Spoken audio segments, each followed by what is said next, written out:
All right, I'm going to count us down and then I'm going to do our introduction. Okay. 3, 2. Dr. Michelle Segar is our guest today, and she is here to help us understand the brain's self-management system. Michelle has written 2 books. The first one was No Sweat, and today she's going to talk about her latest book called The Joy Choice. Welcome, Dr. Michelle Segar, to the Fitness Business Podcast. It's great to be here, Dori. Thanks for having me. For sure. We saw you, or I saw you with Rex. You came on and you did a really cool segment with Rex Roundtables. And I was like, we've got to get her on the Fitness Business Podcast. Yes, Michelle, I saw you, should I say, on, you did a little talk with Rex Roundtables. It was a great presentation. How did you make out with that?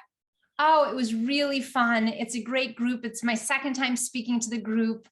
I was excited because I got to share this new information that's in the book, my new book. So that was really fun to do.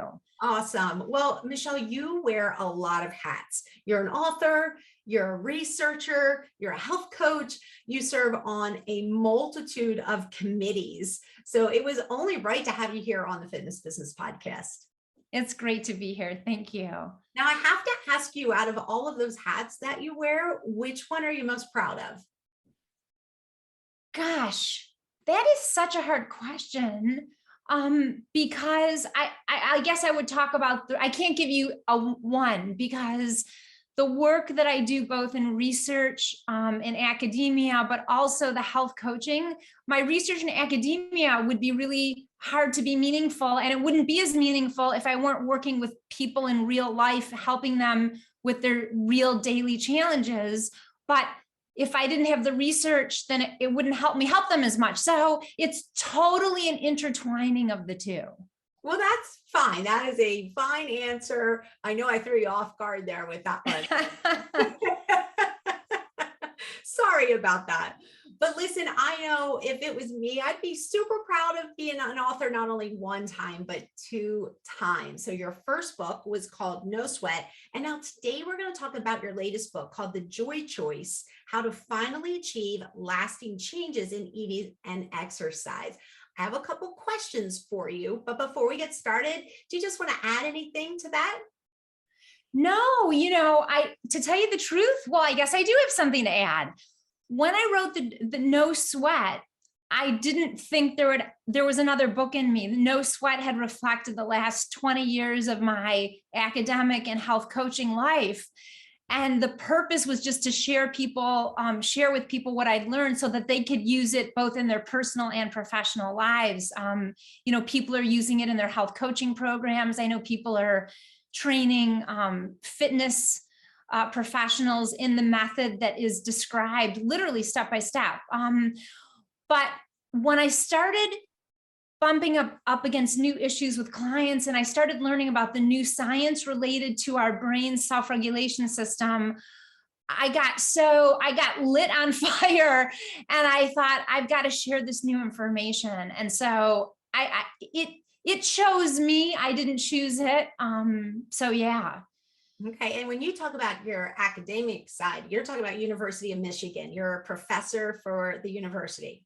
I'm a researcher at the University of Michigan, yes. Okay, researcher, and you have your PhD as well. So we like to call you Dr. Michelle, I'm sure. Thank you.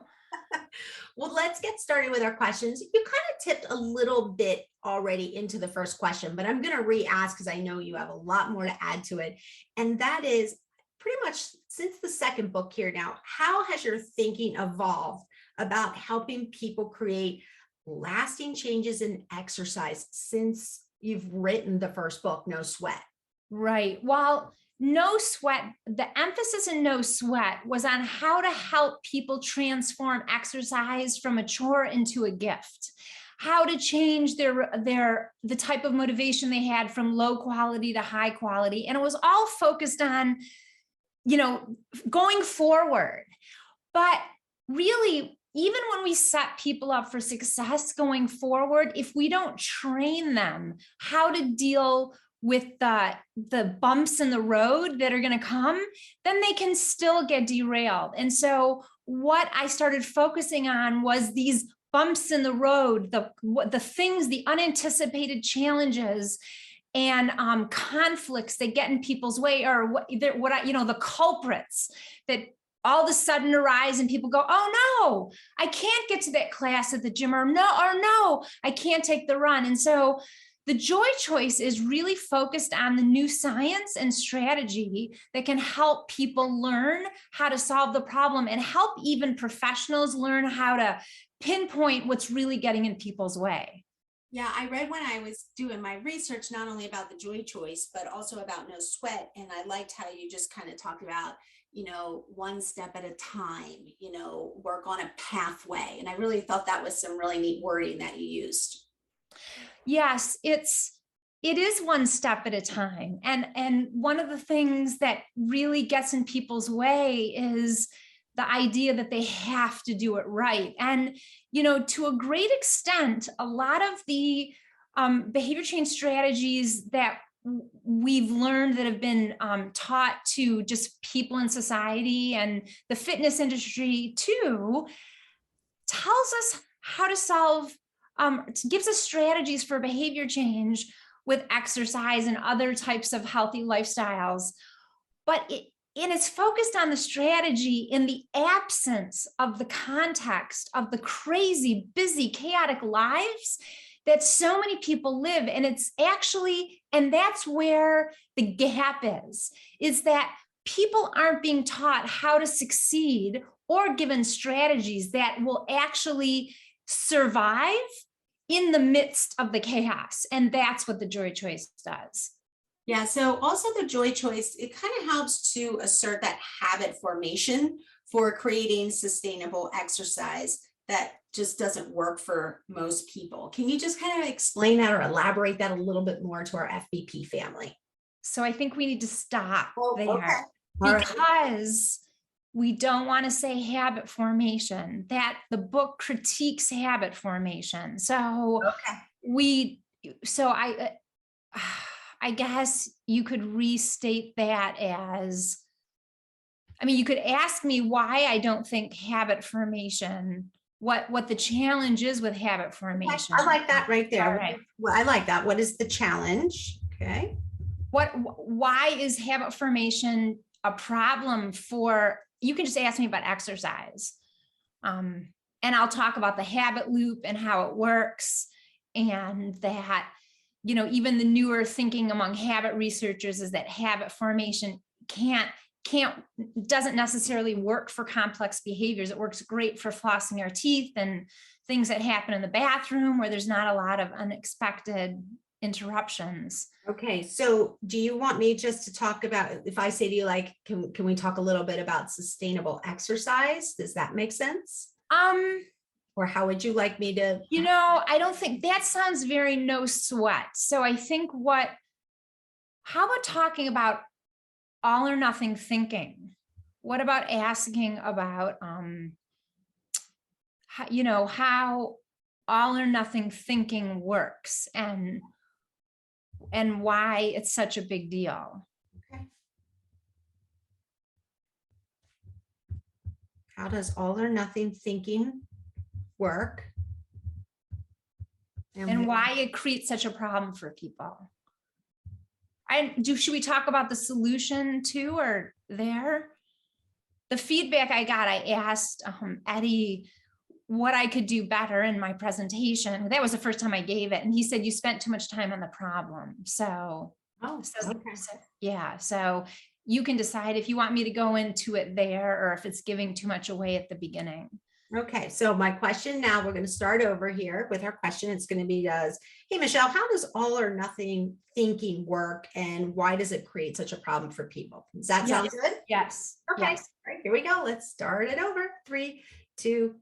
Okay, Michelle, so my next question for you is, how does all or nothing thinking work and why does it create such a problem for people? Well, that is the question. And how it works is it stops us in our tracks because it's literally all I'm either going to do it all or I don't do anything at all, or I do nothing. And so there's only two options. It's a binary, it's black and white. And in fact, this type of thinking, while it's incredibly pervasive all over the world when it comes to exercise, it's actually could be considered a cognitive distortion of all things. So here's what happens. I plan to get to the gym for a spinning class, and I get an unexpected call. That means that I have to go pick up the kids from the kids' carpool when it's unexpected and I can't get to my class. So with all or nothing thinking, there's only one option, really. It's nothing, because I can't get to my class on time. So what it does is it translates into nothing, which further translates into failure again, because it's a loop, and it's a consistency that keeps happening, because it's the bias we've been taught to have in society. And we need a different way, because it really derails people. Feeling a sense of failure or judgment is a recipe for dropping out and not doing anything. And it's one of the reasons that the fitness industry is having such a such a trouble getting the other 80%ers to join and retain their gym memberships. Yeah, it's challenging because there's just been this way of thinking, this particular way of thinking for so long that, now we're finding, or the researchers are finding new evidence and new ways to do things, but it's going to take a while to get this 80% to kind of realize it doesn't have to be all or nothing. But it's got to start with industry. Mm-hmm. So I have an article coming out in the CBI article in June that talks about this very thing. And instead of focusing on our desired target audience's behavior, we actually need to focus on our own behavior in the industry, because what we do is what they start to believe and start to do. So we need to take a step back and say, what messages are we giving? What methods are we using? And what do we need to change to turn it around in the minds of the people that we are trying to attract and get to stick with us? And it's doable. That's the thing. It's definitely doable, for sure. I love the positivity. Now, throughout the book of The Joy Choice, you talk a lot about choice point. So what is choice point, and why is it so influential in creating changes that last? So I call the unexpected conflicts that people bump up against, like the example of the person who had to take over the carpool, as a choice point. A choice point could also be, I was going to go downstairs and row on my, erg, but I don't feel motivated to do it. Choice points are what we don't anticipate happening before it happens. And because we haven't learned or been trained in strategies that help us think through real and simple, easy to use ways, it derails our exercise. And again, failure and then dropout. So that's why the choice point is so pivotal. And in the book, I explain a whole new system about thinking about choice points that's positive and purpose-driven and playful. So the word choice point, and forgive me if this is, let me start over. So the word choice point, Michelle, is that a word that you kind of put together, that you use repetitively in your book, or is that a word that's already been out there floating and you're just pulling it into your book? I came up with the term during a coaching call, but I've since learned that other people use it, other systems use it, even religions use it. So I think, when you start talking about points of decisions and points of choice, that's what happened to me when I was in conversation and I flipped it around and I thought, that's kind of catchier and easier thing. And, and asking my clients which terms they like better, they liked choice point. So, what often happens is when certain ideas come to the forefront through science and just the general societal knowledge base and mindset, we do see common words come to the surface. Like a lot of people talk about values now and purpose. And it's the same sort of thing. It's because there's some truism about it that is becoming known in society. Mm-hmm. Okay. So in the book, you describe the 4 top decision disruptors that people have. Can you just take a minute here and tell us what they are and how they influence people's decision making? Sure. So the first decision disruptor is called temptation. And temptation is exactly as it sounds. It refers to this visceral inclination to either approach something awesome or avoid something that we're kind of dreading. So if someone's going to go for a run, but they're feeling pulled on the couch, that refers to temptation. And, you know, the new research that I talk about in this chapter talks about how our brains process temptation, and that it's not necessarily the thing in front of us that is calling to us, but memories that we have of our past experiences. And that's a very powerful and empowering insight to know. And so that is temptation. And, you know, of course, I talk about how we can more adaptively manage it, because it is challenging. They wouldn't be decision disruptors if they weren't challenging, right? The second biggest disruptor that I have seen when it comes to a point of decision or choice is rebellion. And this is rampant in society because it reflects what's going on. Rebellion is when we have reactance against a should, and we want to, you know, say, screw you, I'm not going to do this. And we feel this way when we're making a behavior change, like we're adopting exercise, or we're joining a gym, or, you know, we're changing our eating patterns in a way because we think we should do it, or because someone told us to, that we're trying to get their approval, or, you know. And so rebellion is when we basically rebel against something we've decided we want, but it's coming out of a should. And it's a normal human motivation to try to reclaim our freedom. The third decision disruptor is accommodation. And this reflects not any time, but all of the time, putting our own self-care needs, exercise needs, eating in a certain way needs behind the needs of other people and projects. So for example, if someone goes to a party and she's been following a new way of eating and she feels great, but someone she cares about just says, hey, eat this piece of cake I just made. And the person doesn't feel comfortable saying, oh, you know what? I'm following this new plan and it feels so great. Thanks anyway. The person goes, sure, and eats the whole thing and feels terrible. I mean, that's an eating example.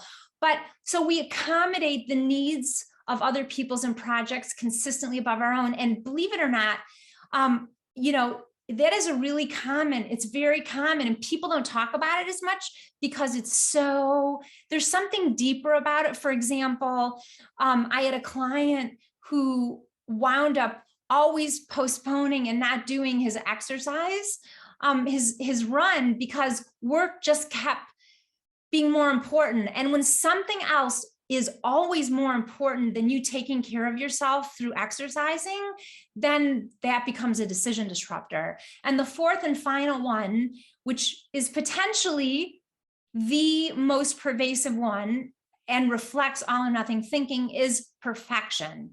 And perfection is when we basically feel we have to do it right, or it's not worth doing, or we don't do it at all. And even perfection sets the stage and worsens all the other ones. So those are the 4 key traps that I have found in my health coaching. Now, I love your 4. I can easily check 3 of the boxes. I have one that I'm like, but the first 3 for me: temptation, rebellion, and accommodation, for sure. Perfection, you know, I'm like, you know. Okay. These are great. But I wanted to say is that there's a quiz that our listeners can take. Am I correct? Or it's yes, with a book? Yes, thank you. So, and I wondered if you had taken it, and that's why you knew those three things. So yes, on my website is a quiz that explains, that helps people assess which is their core trap or traps. And the cool thing about it is that for people in the fitness industry or other industries for that matter, wellness, healthcare, if they have their end users take this quiz, they will be able to use the printout and report as a way to talk through and identify, oh, this is what's getting in your way. The reality is, if we literally can't specifically name what is getting in our way at our point of decision, at our choice points, then we can't overcome it and we can't strategize around it. So having a printout and talking it through with our clients or members is a great way to help them problem solve this and become more successful. For sure. Yeah, temptation's my number one. Because I'm a morning workout person. So it's the Sleep. oh, it feels so good just to lay here in the bed, just to relax, just to think about my day. And the next thing you know, my window to go to the gym just diminished. And then I'm like, oh, you know what? Now I'm going to get there. I only have, 30 minutes instead of an hour. So, Yeah, that's a big one. And you know what? That is why I wouldn't even consider planning exercise first thing in the morning, because I would never get out of bed. So that's what I'm talking about, problem solving. If you know that about yourself, there's might be a better time. So Michelle, what do you believe are the most lessons? Oh, let me start that over. So Michelle, what do you believe are the most important lessons that the fitness industry needs to learn?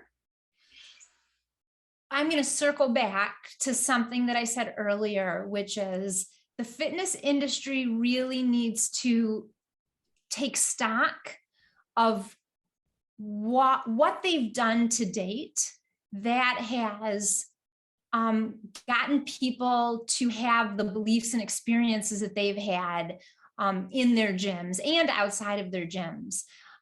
It's a time of reckoning for the fitness industry, which I think is a positive thing, because I think there is all this potential to bring in the other 80%ers if we do it in a way that's going to meet their needs. And so what the fitness industry needs to do is both take stock and then start to assess what are the core needs and values of the other 80%ers that need to be met for them to want to become a part of our constituency. And I don't think it's hard.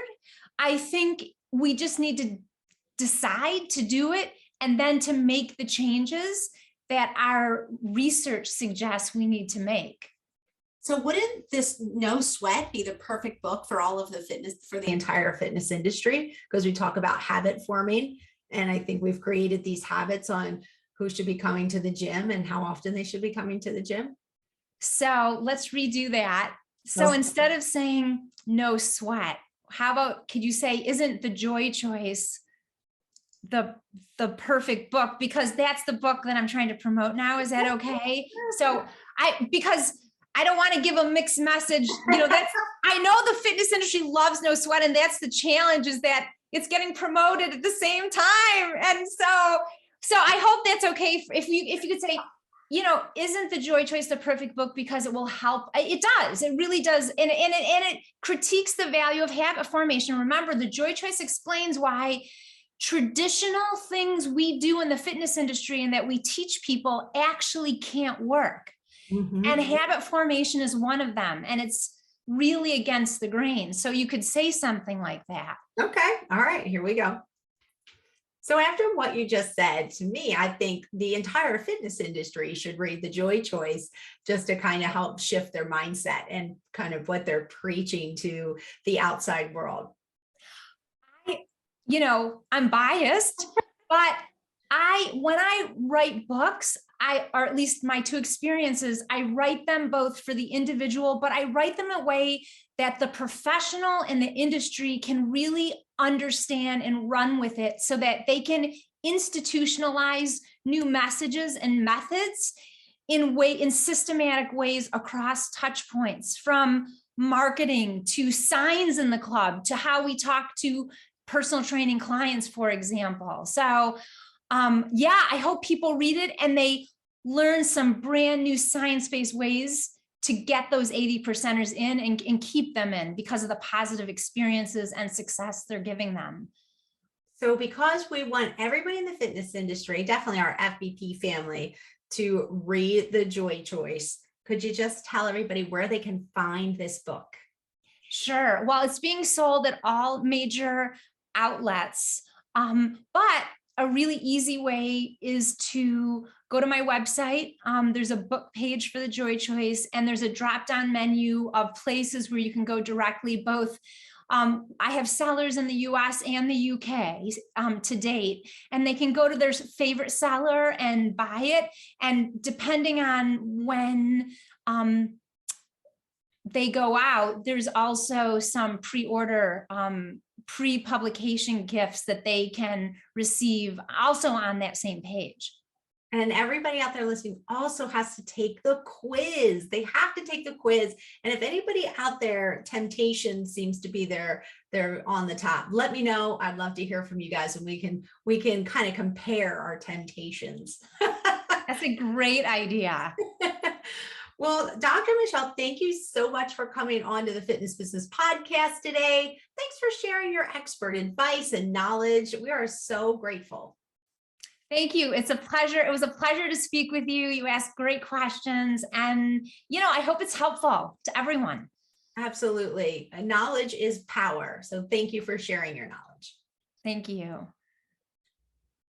What are your top 3 tips for achieving long-lasting changes in eating and exercise? The first tip is always contextualize the change within people's surrounding life context, because we want to make sure the change can survive within the unexpected and complexity. Number 1. Number 2, we need to derail all or nothing thinking in our consumers, because that is getting in the way maybe more than anything. And number 3, we want to teach them how to, in the moment, make choices that are going to favor their long-term health, well-being, and fitness goals. And we can do that through purpose, joy, and play. So those are my 3 tips for you.